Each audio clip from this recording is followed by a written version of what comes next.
ये 10,000 की investment army के साथ करके मैंने अपना फ्यूचर सिक्योर कर लिया है। और अगर आपने भी अपना फ्यूचर सिक्योर करना है, रील एंड तक देखें। 4 ऐसे स्टॉक्स जो ग्रोथ प्लस डिविडेंड स्टॉक्स हैं and they belong to Fauji Foundation and Army Welfare Trust. Means discipline plus growth is always there. किसी बुजुर्ग ने क्या खूब कहा, अगर आपने तरक्की करनी है तो जो तरक्की कर रहा है उसका हाथ थाम लें। इसी तरह अगर आपने इन्वेस्टमेंट ग्रो करनी है तो उस कंपनी में इन्वेस्ट करें जो ऑलरेडी ग्रो कर रही है, क्योंकि किसी को बुरा भला कहने से आप तो ग्रो करने नहीं वाले।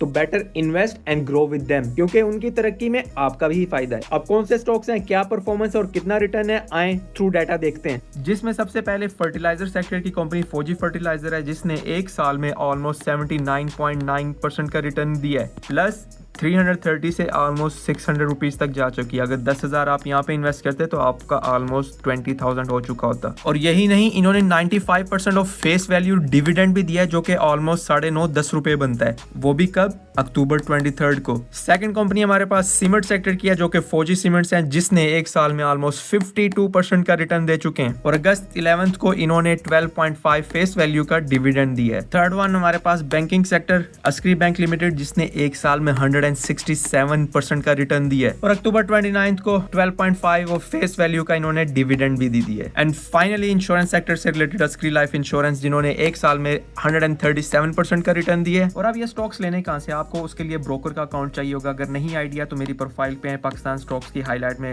ब्रोकर अकाउंट ओपनिंग की रील है और ये पिन भी हुई है। तो इस रील को देख के आप स्टॉक ब्रोकर का अकाउंट ओपन कर लें। जैसा आपने देखा है, 4 कंपनीज पिछले एक साल से अच्छा रिटर्न दे रही है और लॉन्ग टर्म में ये अच्छे सेक्टर्स हैं और अच्छा रिटर्न देंगी। बट क्या आपको लॉन्ग टर्म इनमें इन्वेस्ट करना चाहिए? 5 years 10 years? Yes, over the long term horizon ये आपको अच्छा रिटर्न्स दे सकती हैं। Not a financial advice. And finally on a positive note, बहुत सारे लोग कहते हैं ये हो गया वो हो गया and all that negative stuff. Apart from आर्मीज budget, जिसमें से सोल्जर्स की सैलरीज निकलती हैं, all the rehabilitation, wellbeing and orphans के लिए फंड्स आर्मी वेलफेयर ट्रस्ट से निकलते हैं। So comment down what you think on this companies and sectors, और आपको क्या लगता है कि ये शेयर्स परफॉर्म करते जाएंगे for next 5 years and 10 years?